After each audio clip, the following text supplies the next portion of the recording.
Michael Chekhov. Agradecimientos. Introducción. Michael Chekhov fue uno de los más extraordinarios actores y maestros del siglo XX. Desde su debut profesional en el primer estudio experimental del Teatro de Arte de Moscú, en 1913, hasta su muerte en Hollywood 42 años más tarde, Chekhov electrizó a los espectadores de habla rusa, francesa, alemana e inglesa, que a menudo le esperaban con febril expectación a la entrada de su camerino o en las puertas de salida del teatro. Durante la primera parte de su carrera, los críticos, que nunca habían presenciado una mezcla tan perfecta y asombrosa de profundo y sentido realismo en el marco de una representación de grotesca fantasía, llegaron incluso a plantearse si Chekhov realmente actuaba en escena. Era como si los auténticos personajes de las páginas de Shakespeare, Gogol, Dickens, Dostoyevsky o Strindberg se hubieran dejado caer misteriosamente sobre la tierra para relacionarse por un momento con los otros intérpretes, que parecían entonces acartonados y paralizados. Michael Chekhov tenía también la inusual capacidad de entusiasmar y atraer a algunos de los más grandes creadores teatrales y cinematográficos de Europa y América, desde célebres directores como Yevgeny Vakhtangov y Max Reinhardt hasta actores de renombre en Broadway y Hollywood, como Stella Adler y Gregory Peck. Marilyn Monroe dijo en una ocasión que Chekhov había sido la influencia espiritual más poderosa de su vida, después de Abraham Lincoln. Jules Briner confesó que Chekhov le abrió todas las puertas del arte teatral cuando acababa de empezar sus estudios. En los años 20 y 30, Konstantin Stanislavski, 1863 a 1938, solía referirse a Chekhov, un oponente radical del sistema de actuación moderna del propio Stanislavski, como su más brillante alumno. Como tantos otros artistas rusos que alcanzaron la mayoría de edad en los años 20, la vida de Chekhov pasó por infinidad de vicisitudes y reveses. Como sobrino del dramaturgo y narrador Anton Chekhov, tuvo que hacer frente a acusaciones de nepotismo en el teatro. También sufrió alcoholismo crónico, heredado de su padre, filósofo e inventor fallido. Nacido en San Petersburgo el 16 de agosto de 1891, Michael, bautizado como Mikhail Alexandrovich, mostró un temperamento salvaje y apasionado durante toda su infancia. Animado por una niñera de origen rural, el joven Chekhov organizaba todo tipo de juegos teatrales y caracterizaciones de personajes. En un relato zonal y profesional, aunque estrecha, estaba repleta de complicaciones y rivalidades manifestadas a menudo en forma de bromas, que desembocaban a veces en violencia real. En una gira en la primavera de 1915, por ejemplo, ambos compañeros de habitación crearon un juego, El mono entrenado, en el que a cada uno le tocaba, cada mañana, representar el papel del mono. El mono salía de la cama a 4 patas y preparaba el café. Hasta que el desayuno estuviera listo, el otro tenía derecho a pegar al mono. Para Chekhov, y quizá también para Vakhtangov, el juego tenía implicaciones psicológicas más profundas. Finalmente, el mono Chekhov se amotinó y estalló una pelea de verdad, en la que Chekhov perdió un diente y Vakhtangov casi se asfixió. Durante la temporada 1912 a 1913 del Teatro de Arte de Moscú, Chekhov representó papeles de figurante en varias producciones, incluido el Hamlet de Gordon Craig. Durante una representación de El enfermo imaginario de Molière, Stanislavski reprendió al joven Chekhov por divertirse demasiado con el papel de uno de los médicos figurantes. A Chekhov le molestó la amonestación del maestro. ¿No era El enfermo imaginario una comedia? Por tanto, ¿no se requería cierto elemento de diversión? Aunque profesaba una fe absoluta en el moderno sistema actoral de Stanislavski, Chekhov tuvo problemas con su creador desde el principio. En 1913, fue elegido por Vyacheslav Boleslavsky para una producción de prueba del primer estudio sobre la obra El hundimiento del Buena Esperanza, del dramaturgo holandés Herman E. Hermans, y Chekhov causó un gran revuelo. Tomó el papel secundario de Kobe, el pescador idiota, y lo transformó en una criatura de conmovedor e intenso lirismo. El personaje, mediante el movimiento y el maquillaje, pasó de ser un tipo de la farsa a convertirse en un sincero y patológico buscador de la verdad. Para el público, el papel secundario de Chekhov se convirtió en un nuevo centro de atención de la obra. Cuando se le criticó que su concepto de Kobe no correspondía a los propósitos del dramaturgo, Chekhov respondió que él había ido más allá del dramaturgo y de la obra para encontrar al verdadero personaje de Kobe. La idea de que un actor puede ir más allá del dramaturgo o de la obra es la primera clave para comprender la técnica de Chekhov y hasta qué punto difería de las anteriores enseñanzas de Stanislavski. Chekhov manifestaba que el impulso de ir más allá le había surgido durante su anterior aprendizaje en el Teatro Mali. Durante una representación, en 1910, de El Inspector, de Nikolai Gogol, Chekhov presenció la actuación de uno de sus maestros, Boris Glagolin, en el papel principal de Chlestakov. De pronto, una revelación, una especie de mutación mental, se apoderó de Chekhov. Tuve claro que Glagolin no interpretaba el papel de Chlestakov como los demás, aunque nunca había visto a ningún otro intérprete en aquel papel. Y este sentimiento, no como los demás, surgió en mí. Los objetivos actorales de Chekhov cambiaron con el tiempo. La conquista del público, en el Mali y los retratos relajados y realistas del Teatro de Arte de Moscú dieron paso a una búsqueda de interpretaciones extraordinarias de los personajes. En cierto sentido, Chekhov le había dado la vuelta a la preparación actoral de Stanislavski. En lugar de las dos partes del sistema stanislavskiano, el trabajo sobre sí mismo, seguido del trabajo sobre su propio papel, Chekhov convirtió la imaginación y el trabajo sobre el personaje en sus fundamentos básicos. En la técnica de Chekhov, todos los ejercicios derivan de estos fundamentos. Una anécdota apócrifa puede explicar el conflicto teatral y personal entre Stanislavski y Chekhov. Cuando el maestro le pidió que representara una situación dramática verídica como ejercicio de memoria afectiva, Chekhov recreó su nostálgica presencia en el funeral de su padre. Abrumado por la precisión de los detalles y la sensación de veracidad en la actuación de Chekhov, Stanislavski lo abrazó, convencido de que aquello era otra prueba del poder de la verdadera memoria afectiva para el actor. Desgraciadamente, Stanislavski descubrió más tarde que el enfermo padre de Chekhov en realidad seguía vivo. La actuación de Chekhov no se basaba en recuperar la experiencia, sino en una febril anticipación del acontecimiento. Reprendido nuevamente, Chekhov fue expulsado de la clase debido a su calenturienta imaginación. Con las producciones del primer estudio, las imaginativas creaciones de Chekhov encontraron un creciente número de admiradores. Para el Festival de la Paz de Vajtangov 1913, Chekhov preparó el papel de Fribe, el borracho de la familia, con su habitual originalidad. En contra del retrato corriente de un alcohólico, Chekhov construyó su personaje físico sobre la idea de un loco que comprende que cada parte de su cuerpo se muere por separado y de una forma horrible. Chekhov creía que la muerte en escena debía mostrarse como una ralentización y una desaparición del tiempo en la mente humana. Quería que el público sintiera este retraso físico, que viera incluso ese punto en que el tiempo, cada vez más lento, se interrumpe mientras el personaje lucha en vano contra la muerte. Fue un gran éxito. La adaptación en el primer estudio de El Grillo del Hogar, de Charles Dickens, en 1915, supuso la consolidación de Chekhov como intérprete. En el papel de Caleb, el asustado pero bondadoso fabricante de juguetes, Chekhov insistió en inventar y construir personalmente todos los juguetes mecánicos para el espectáculo.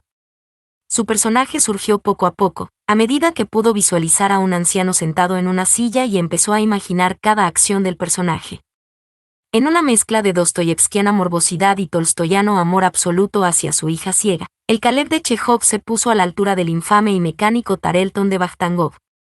Stanislavski resaltó la actuación de Chekhov como casi genial. A finales de 1915, Vajtangov dirigió una producción de El diluvio de Hannenberger en el primer estudio. Al repartir entre Chekhov y él mismo el papel de Fraser, el mercader americano en bancarrota, su rivalidad prosiguió. Para desagrado de Vajtangov, Chekhov veía a Fraser como un empresario judío confundido pero encantador, aunque en la obra no se hacía la menor indicación sobre el origen étnico del personaje. Chekhov fue criticado por su interpretación abiertamente física y grotesca, en la que daba palmadas en el aire como una muchacha histérica y tropezaba con las rodillas dobladas contra los muebles del salón. Lo cierto es que Chekhov desarrolló su personaje en torno a una imagen mental poco habitual. Fraser era un hombre que inconscientemente deseaba atravesar las ropas y la piel de sus rivales con el fin de establecer el contacto humano más profundo posible. Deseaba tocar físicamente sus corazones. No obstante, entre las dos interpretaciones, la de Chejov y la de Vastangov, los espectadores prefirieron claramente la creación de Chejov. Vastangov pronto empezaría a imitar al Fraser de Chejov, como lo harían otros actores del primer estudio que más tarde interpretarían el mismo papel. El número de admiradores de Chejov en Rusia ascendió a varios miles. Entre 1913 y 1923, Chejov apareció en 12 espectáculos del Teatro de Arte de Moscú y en producciones independientes, generalmente como protagonista, o en papeles secundarios importantes. Su reputación como actor y como pensador independiente aumentó enormemente en este periodo. Pero los ataques de depresión provocados por el alcoholismo, las muertes familiares, la fiebre de la guerra, la revolución y la guerra civil, debilitaron a menudo su equilibrio mental y su capacidad de acción. Pese a todo, los 2 años siguientes a la victoria bolchevique, 1918 y 1919, fueron especialmente cruciales para el proceso espiritual y artístico de Chejov. Durante las representaciones de Noche de Epifanía en el primer estudio, Chejov se convirtió en un espíritu demacrado y triste, abrumado por las penas de Rusia, según las palabras de Oliver Sayler, crítico estadounidense de visita en Rusia. Interpretado con su característico estilo de fuertes contrastes, el Malvolio de Chejov era fundamentalmente un halagador del vulgo. En la actuación de Chejov en el estreno, las dulces sensibilidades líricas de Shakespeare se enredaban en la ciénaga de aterrador erotismo de Malvolio. Pero a las pocas semanas del estreno de Noche de Epifanía, Chejov desarrolló una paranoia aguda que lo llevaba a creer que podía oír y ver conversaciones lejanas en distintos lugares de Rusia. El temor al suicidio y a la muerte de su madre estaban siempre presentes en sus actividades cotidianas. En la primavera de 1918, su situación familiar se había deteriorado seriamente. Su esposa Olga se divorció de él y se llevó consigo a su hija recién nacida. Stanislavski hizo que un equipo de psiquiatras examinara al agotado Chejov, que, pese a todo, seguía siendo su actor más popular. Finalmente, Chejov se sometió a una serie de tratamientos hipnóticos que aliviaron los peores efectos de sus episodios de depresión.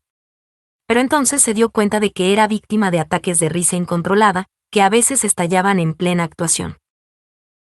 Más que las avanzadas terapias psicológicas de los médicos de Stanislavski, fue su encuentro con la filosofía hindú y en especial con la antroposofía de Rudolf Steiner lo que cambió el estado psíquico de Chejov. De hecho, su apasionada investigación de la ciencia espiritual de Steiner llenó un peligroso vacío en su mundo creativo. Desbloqueó también su agobiante vida emocional. Poco a poco, Chejov comprendió que su exasperante falta de voluntad era el residuo de una crisis espiritual, más que el resultado de la fatiga física de un actor sobrecargado de trabajo. Comenzó a ser consciente de que su inoportuna crisis nerviosa y en la cima de su fama era de hecho la protesta silenciosa de su alma contra el tipo de actor en que se estaba convirtiendo, un maligno recipiente de ebrio egoísmo. En muchos aspectos, el Chejov de 1918 se parecía al Stanislavski de 1905. Ambos eran alabados como intérpretes pero se sentían tremendamente infelices como personas y como artistas. Ambos ansiaban un sistema más perfecto de preparación del actor, pero Chejov buscaba también un estilo más perfecto de comunicación con el público. Soñaba con una nueva forma de actuación que incluyera un componente más amplio y más profundo, más cercana a la religiosidad extasiada de los antiguos griegos que al mezquino comercialismo y a la politiquería del teatro de la Rusia de la época.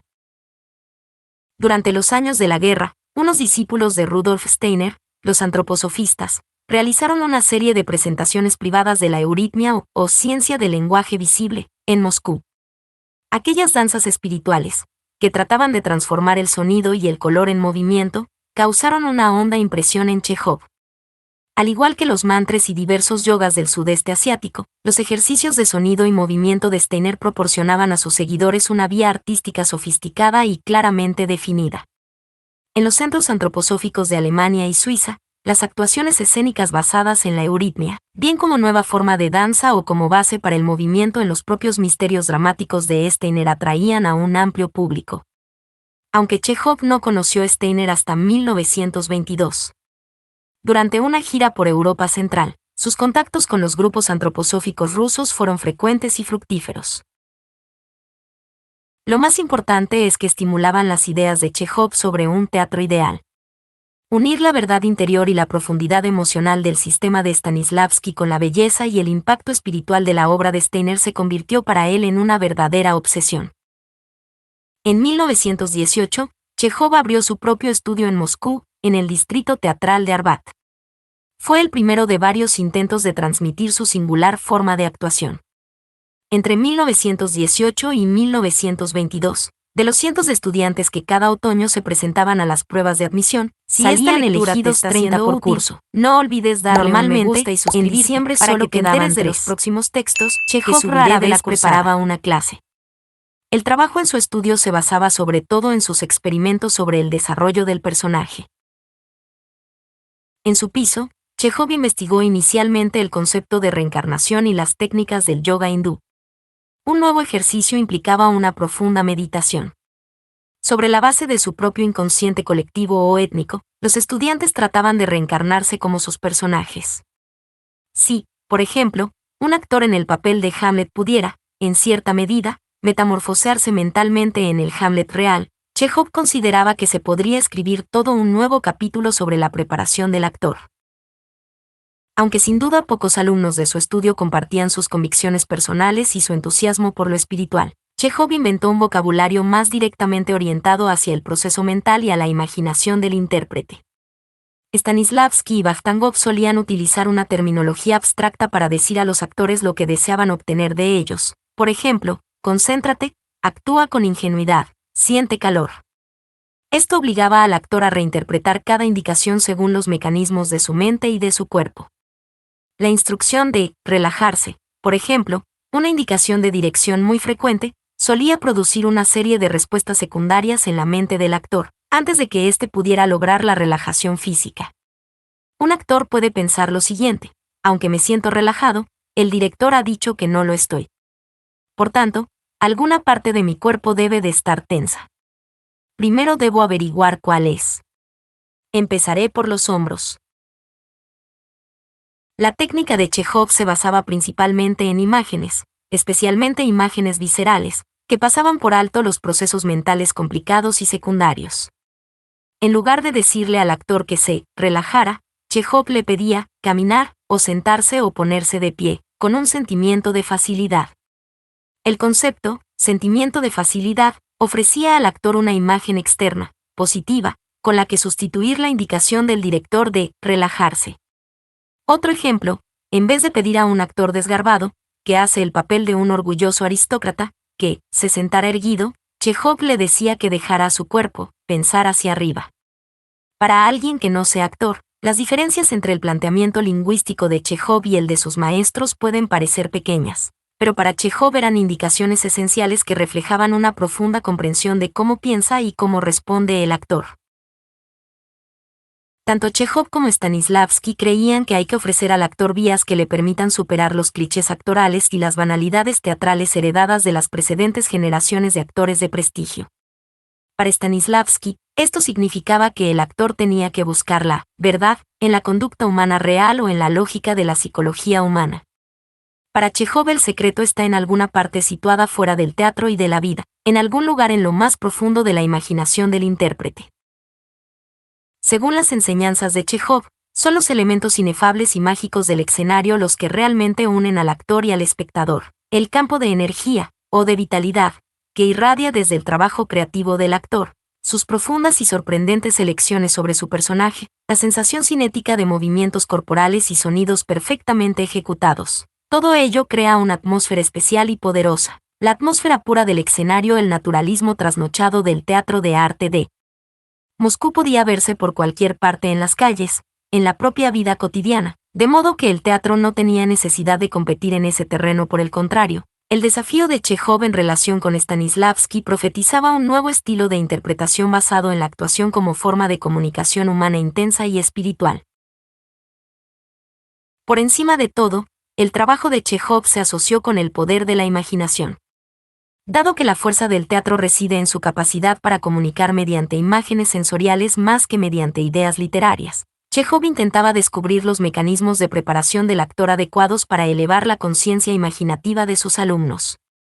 Sus improvisaciones, que constituyen la mayor parte de sus primeras enseñanzas, propusieron la idea de que el espacio escénico podía tener un halo especial y casi mágico, lleno de atmósferas evanescentes o embriagadoras. Los ejercicios de memoria afectiva de Stanislavski y Vajtangov se basaban en la memoria sensorial del actor sobre un hecho real de su vida.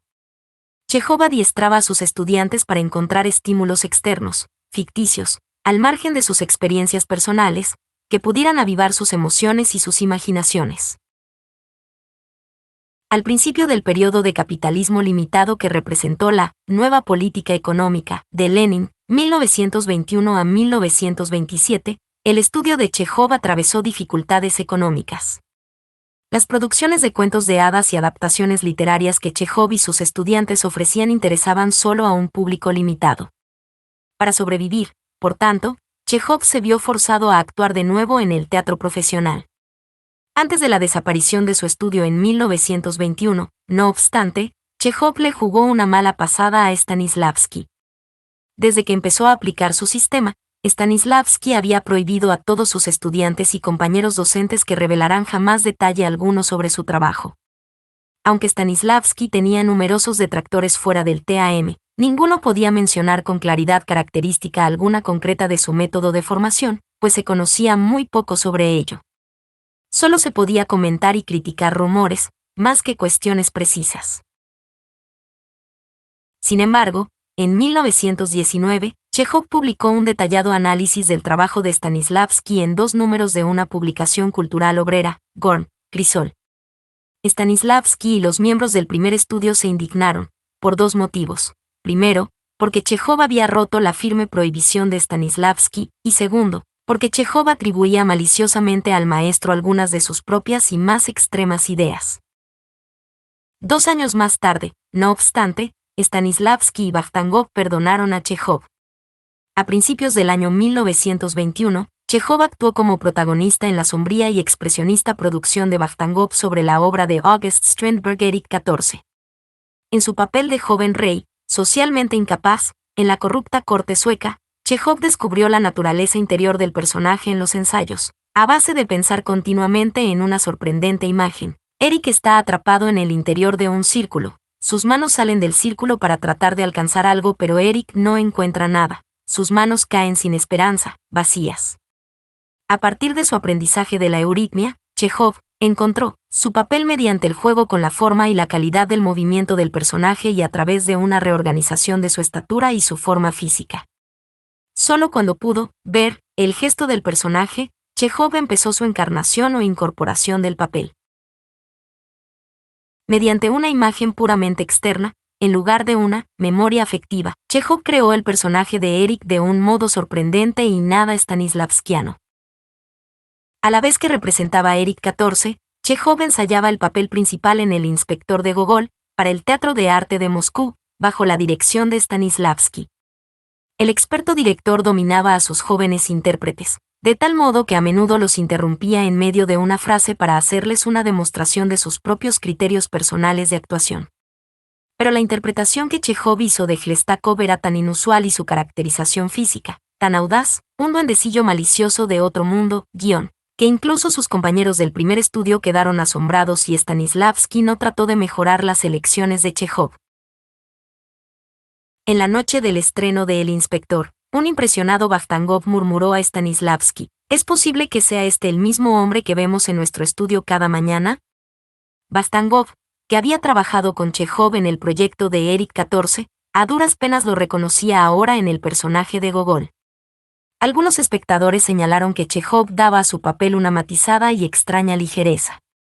Los rasgos enfermizos, patológicos y displicentes de Chlestakov se integraban de forma perfecta y absoluta en una interpretación llena de frescura. No cabe duda de que Stanislavski y otros apreciaban los elaborados trabajos de Chejov. Lo que preocupaba al grupo del TAM eran los medios erráticos que empleaba Chejov para crear al personaje. Su interpretación transmitía un sentimiento totalmente distinto en cada función. Sus acciones en escena se improvisaban todas las noches. Más aún, el personaje de Chejov tendía a experimentar modificaciones y cambios de enfoque de una actuación a otra. Era como si el Chlestakov de Gogol, una vez que había cobrado vida en escena, comenzara a dirigir al actor Chejov. En 1923, Después de la prematura muerte de Vajtangov y la celebrada gira del Teatro de Arte de Moscú por Europa Occidental y América, Stanislavski recompensó a Chejov con la dirección de su propio teatro, el Segundo Teatro de Arte de Moscú. Libre de preocupaciones económicas, Chejov comenzó a experimentar en serio. Los ejercicios de movimiento rítmico y de comunicación telepática llenaban los apretados horarios de entrenamiento y ensayo de los actores. Para su preparación final de un polémico Hamlet, Chejov enseñó a sus actores a utilizar el lenguaje de Shakespeare como una propiedad física, para lo cual los hacía lanzar pelotas al aire mientras ensayaban sus versos. Chejov anunció a su elenco: si el sistema de K.S. Stanislavski es la escuela secundaria, mis ejercicios son la universidad. Ni la personalidad del actor ni los clichés escénicos de un director o un dramaturgo podían constituir la base de ningún papel.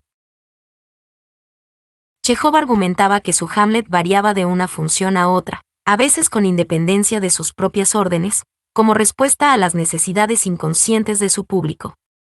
Algunos vieron en la producción experimental del Segundo Teatro de Arte de Moscú un símbolo del dilema político del intelectual ruso en la vorágine del Estado obrero de la época. En las presentaciones posteriores a Hamlet, Chejov mostró su legendaria capacidad para transformarse de un tipo físico a otro. Para la producción, en el Segundo Teatro de Arte de Moscú, de San Petersburgo 1925, con su atmósfera apocalíptica basada en la novela simbolista de Andrei Bely, Chejov interpretó el papel del viejo senador Abeleukov, que se niega a creer que el antiguo orden imperial está a punto de derrumbarse. Chejov hablaba de encontrar su arquetipo o su imagen correcta para el personaje en los movimientos y sonidos de la soledad. Aunque en el segundo TAM parecía más un actor principal que un director artístico, los criterios de Chejov pronto fueron objeto de duras críticas por parte del gobierno. En el caso 1927, de Alexander Sujovo-Kovilin, comenzó a incorporar aspectos de animales y seres sobrenaturales en la encarnación física de su personaje, Muromsky. En su preparación, Chejov intentó establecer contacto con su visión de Muromsky, le hacía preguntas e imitaba sus respuestas. En 1927, Chejov fue denunciado oficialmente como idealista y místico por su uso de la euritmia y su interés por Rudolf Steiner, entonces totalmente prohibido en la cultura soviética.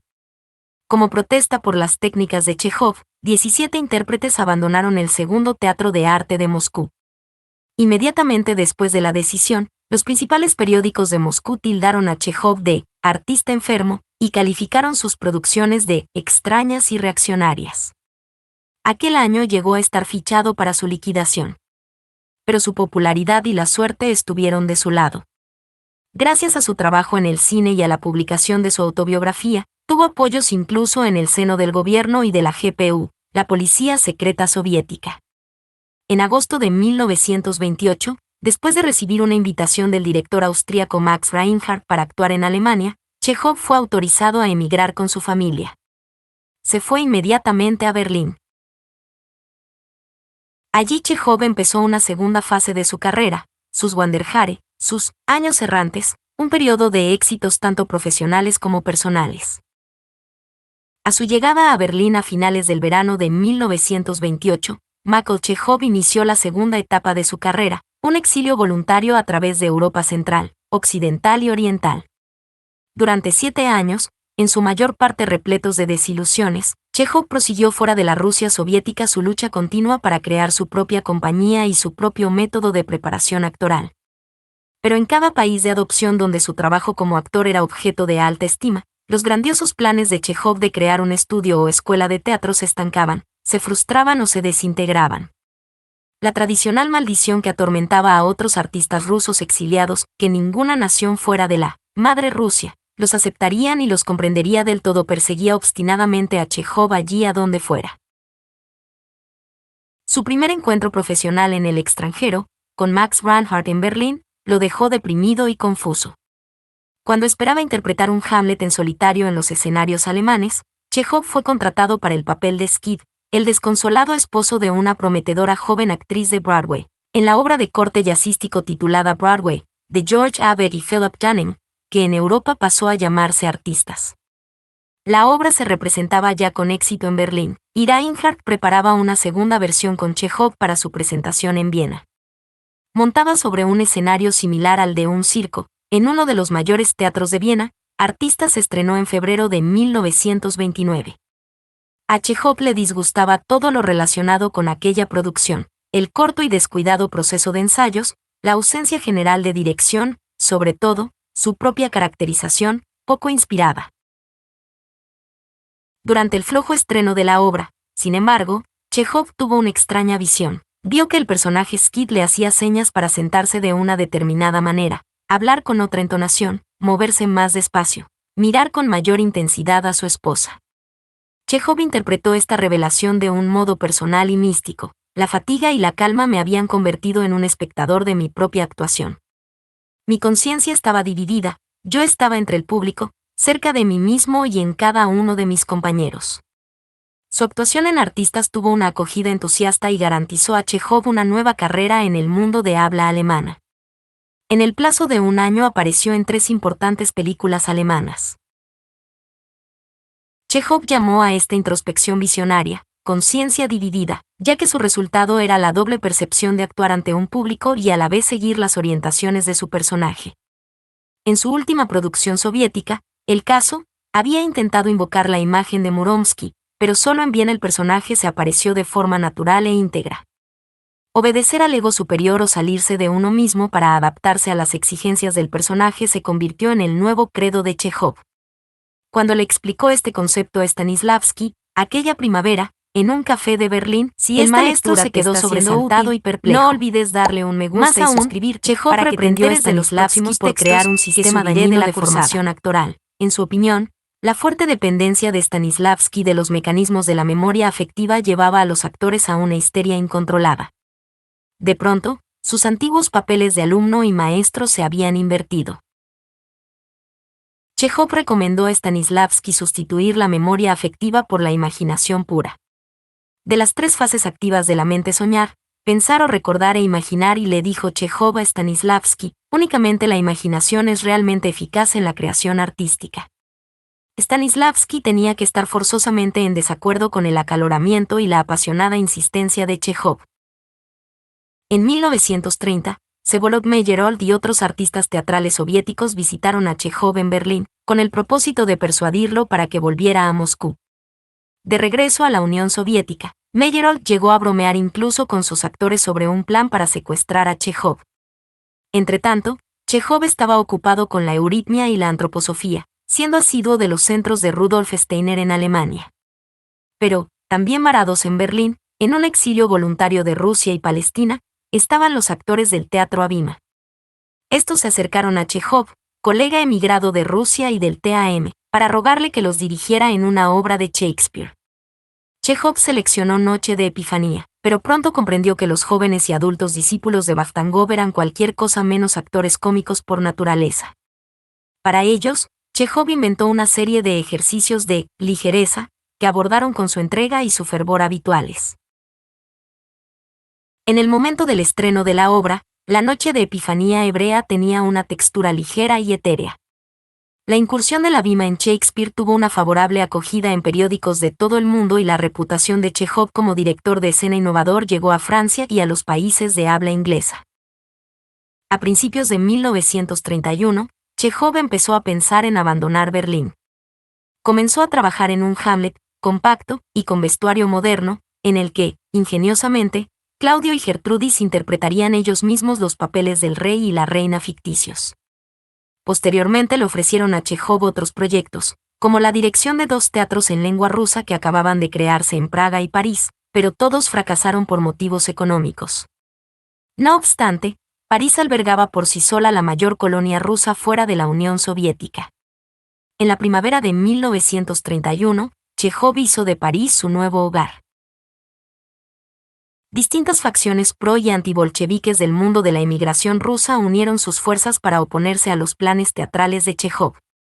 Los simpatizantes rusos y franceses de la Unión Soviética consideraban al sobrino de Anton Chekhov como otro actor burgués y renegado que buscaba riquezas materiales en el mundo occidental. Su repertorio rehuía la política contemporánea y se centraba en comedias del siglo XIX y en dramas espirituales.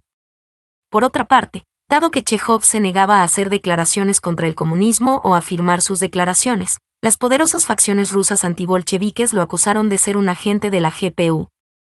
No obstante, las escasas y cortas funciones de obras y escenas en ruso que Chejov llegó a montar en París encontraron apoyo en la prensa francesa políticamente moderada. A pesar de eso, cada producción se veía complicada por las dificultades técnicas y la mala gestión económica.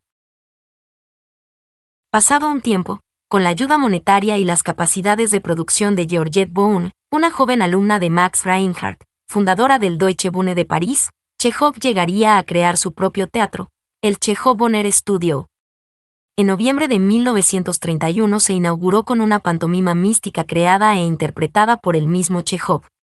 Se basaba en el cuento mágico de Alexei Tolstoy El castillo se despierta. Sobre la base de un decorado y unos efectos musicales de corte simbolista, junto con unas pautas de movimiento eurítmico, Chejov esperaba que la producción atraería a un amplio público internacional. Para preparar a sus jóvenes actores se crearon decenas de ejercicios y composiciones.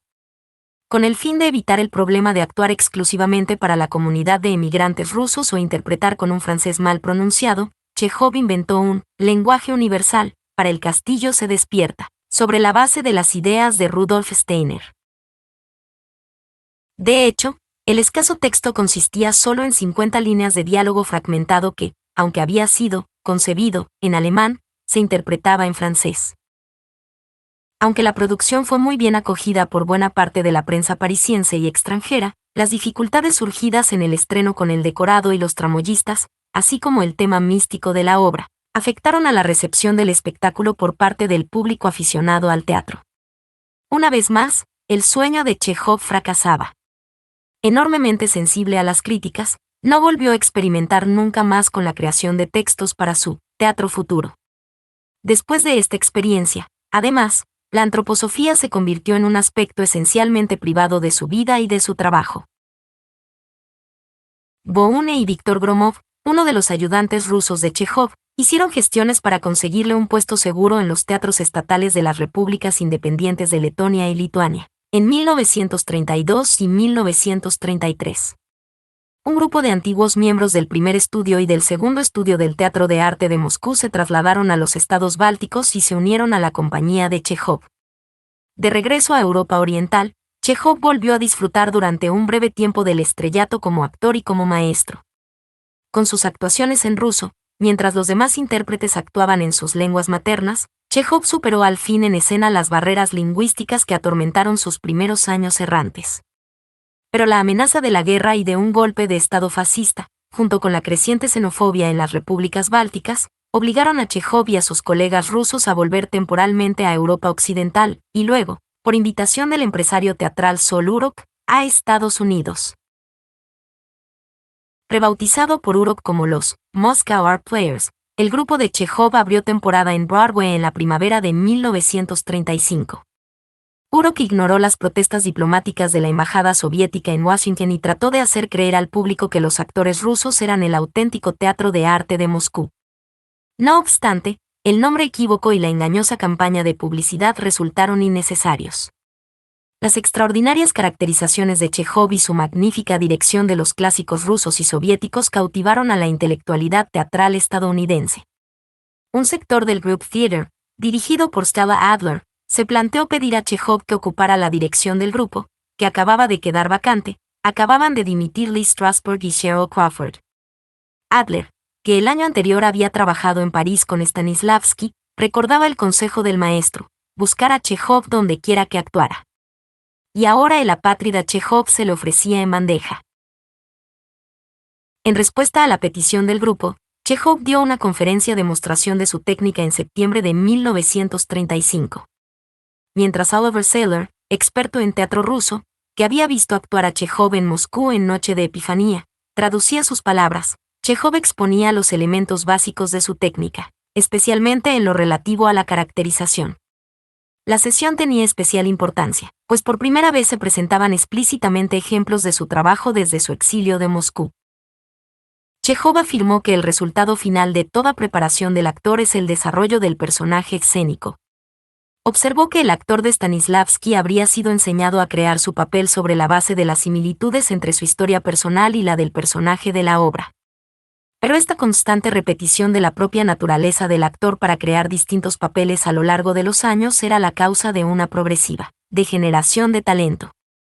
Se recurre cada vez menos a los medios creativos.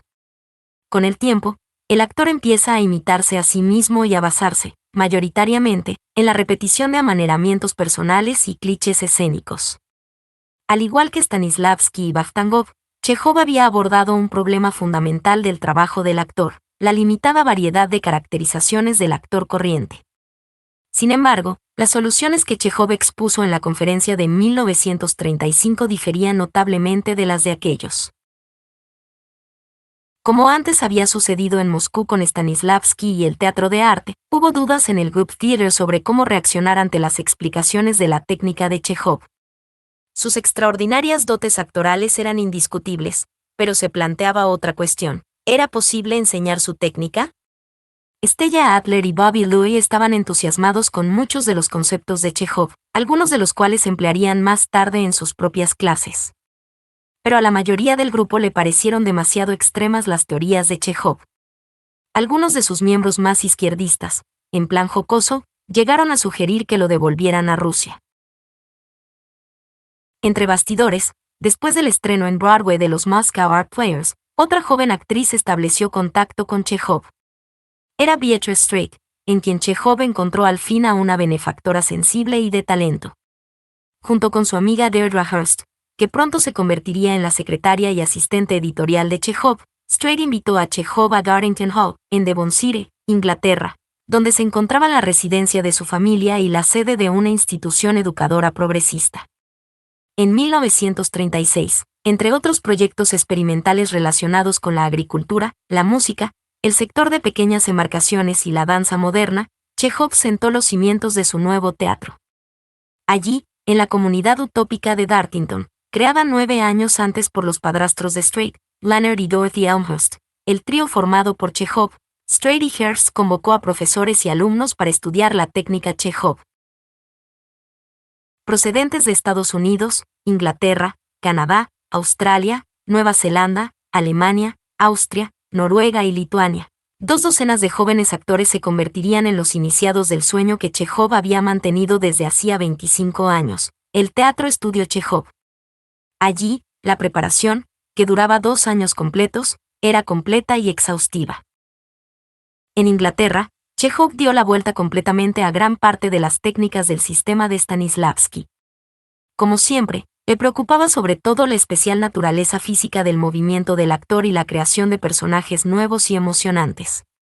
Chejov compartía con Stanislavski la creencia en el desarrollo de las fuentes de inspiración, sentimiento y expresividad del actor, pero en sus clases explicaba que el estímulo debía empezar siempre fuera del mundo privado e interiorizado del intérprete.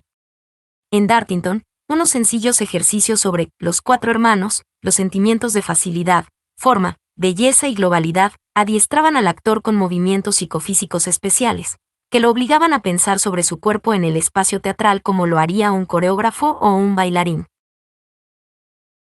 La innovación más radical de Chejov en Dartington fue el desarrollo ulterior de sus alternativas a los conceptos stanislavskianos de recuerdo sensorial y memoria afectiva.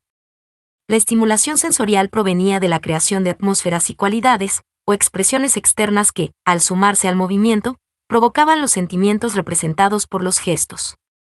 Por ejemplo, para crear la ira en su personaje, a un estudiante se le diría simplemente que debe incorporar la cualidad de la ira a su gesto o movimiento, en lugar de buscar una motivación anterior o interior. Para los alumnos de Chejov, la memoria afectiva de Stanislavski era reemplazada por la unión de imaginación, atmósferas y cualidades. Por ejemplo, para despertar o captar la sensación de tristeza, se pedía a los actores que hicieran lo siguiente: 1. Imaginar los lamentos de dolor de una familia campesina que llora por la muerte accidental y estremecedora de un muchacho y una muchacha. 2. Caminar a través de la atmósfera de una aldea devastada por una inundación. O 3. Sentarse y levantarse con una cualidad de tristeza. De este modo, Chejov sentía que sus intérpretes podían producir unas expresiones emocionales más poderosas e individualizadas, sin tener que evocar conscientemente los recuerdos de experiencias personales, difíciles de controlar. El periodo de Dartington, 1936 a 1939, constituyó para profesores y alumnos una época creativa y feliz, con grandes e intensas aspiraciones artísticas. Famosas personalidades del mundo del teatro y de la danza, como Ure Shankar, fueron invitadas a las clases, pero la creación de un grupo profesional de teatro en Inglaterra nunca llegó a materializarse. Había otros problemas. Pese a su dominio del inglés en solo 6 meses, Chekhov se negaba a actuar en los escenarios británicos. Después, las expectativas de guerra de Inglaterra con Alemania en 1939 llevaron al Teatro Estudio de Chekhov a interrumpir sus actividades y reinstalarse al otro lado del Atlántico, en Riefield, Connecticut, una comunidad rural no lejos de la ciudad de Nueva York. Las condiciones bucólicas del estudio de Riefield en 1939 eran semejantes a las de Darlington Hall, pero su proximidad con el teatro de Nueva York modificó la forma de pensar de Chekhov sobre su escuela y sus medios de instrucción. En primer lugar, se consideró que el estudio mejoraría su reputación si tuviera éxito con un espectáculo en Nueva York. Para que te enteres de los próximos textos, Chekhov, en cooperación con George Janov, amigo y director, montó una gran producción en Broadway sobre una adaptación de Los demonios de Dostoyevsky. Se decidió en dicha producción que participarían los actores de su estudio, incluidos sus recientes alumnos americanos, pero el propio Chekhov no actuaría. Más el montaje de Los demonios no sirvió para demostrar las especiales cualidades actorales del teatro estudio de Chekhov ni sus capacidades para las relaciones públicas. Fue comparado, en términos desfavorables, con el trabajo colectivo del Theatre Guild y del Group Theatre. Muy pocos críticos valoraron el esfuerzo como la primera realización teatral de un nuevo y joven grupo estadounidense. Si la precipitada puesta en escena de Los demonios hubiera tenido éxito, la técnica de Chekhov hubiera podido obtener un inmediato y amplio apoyo en la comunidad teatral de Nueva York. Afectado pero no vencido por el fracaso comercial de Los demonios, el teatro estudio de Chekhov llevó a cabo nuevas producciones. Entre 1940 y 1942, el estudio organizó 3 ambiciosas temporadas de obras y comedias clásicas, que obtuvieron un gran éxito. Con este repertorio, los jóvenes actores hicieron gira fuera de Nueva York, por Nueva Inglaterra, el Medio Oeste, región central de Estados Unidos, y el profundo sureste del país. La mayoría de las ciudades incluidas en el itinerario no habían presenciado representaciones teatrales serias desde los tiempos de las giras teatrales de las compañías ambulantes tradicionales en la década de 1910 y principios de los años 20. Prácticamente todos los periódicos locales resaltaron la inusual calidad de los actores. Un joven y vibrante Yul Brynner actuaba en el Rey Lear del estudio. En este grupo lleno de talentos figuraba también Herb Hatfield y Beatrice Straight, con Ford Rainey en el papel principal. No obstante, su primer fracaso en Broadway obsesionaba a Chekhov, tanto que pensó en llevar su estudio a Nueva York con el fin de dar clases especiales a actores profesionales. En el otoño de 1941, un segundo teatro estudio Chekhov abrió sus puertas en la calle 56 de Nueva York. El cambio en el orden de prioridades en favor de Manhattan llevó a Chekhov a un punto crítico en su larga e impredecible carrera. ¿Era principalmente un profesor, un actor o un director? Había pasado más de una década desde que los críticos teatrales de Moscú y Berlín lo habían colmado de alabanzas como actor. Pero Chekhov estaba decidido a cambiar el estilo de actuación vigente en Estados Unidos. En su estudio, los actores de Broadway podían reciclarse con su nueva técnica. Chekhov estaba convencido de que desde allí podía ejercer una influencia directa sobre el teatro estadounidense. Además de las clases sobre la técnica Chekhov, impartidas por él mismo y por George Janov, Alan Harkness, Beatrice Straight y Deirdre Hurst, en el Chekhov Theatre Studio de Manhattan se ofrecía todo un plan de estudios que incluía preparación de la voz, euritmia, apreciación musical, canto coral, esgrima, gimnasia y maquillaje. Las 2 clases semanales de 2 horas para actores profesionales, no obstante, ocupaban un lugar especial en la mente de Chekhov. En ellas se esperaba perfeccionar y extraer todos los elementos de su técnica, en particular los relacionados con el gesto psicológico, su última y más discutida aportación al trabajo del actor. Chekhov creía que el gesto psicológico era la clave del subconsciente del actor. El gesto psicológico, movimiento o acción concentrada y repetible, despierta la vida interior del actor y su imagen cinética lo sustenta mientras actúa en escena. Cada personaje, según Chekhov, posee un único gesto psicológico, que revela lo más secreto y lo más recóndito de sus motivaciones y de su personalidad. Antes de nada, el actor debe desentrañar ese gesto psicológico de su personaje. A través de ese gesto psicológico, escribió Chekhov, se encuentran el alma del personaje y el cuerpo físico del intérprete. En octubre de 1942, los Teatro Estudio de Chekhov se disolvieron debido al reclutamiento militar obligatorio, que absorbió rápidamente a la mayoría de los jóvenes actores, así como por los crecientes problemas económicos. Junto con su esposa Xenia, Chekhov se trasladó a Los Ángeles, donde comenzó una nueva carrera en el cine estadounidense. Entre 1943 y 1954, Chekhov intervino como actor característico en 9 películas de Hollywood. Se le consideraba básicamente un personaje cómico o un excéntrico tipo europeo oriental. Si esta lectura te está siendo útil, no olvides darle un me gusta y suscribirte, para que te enteres de los próximos textos que subiré de la cursada.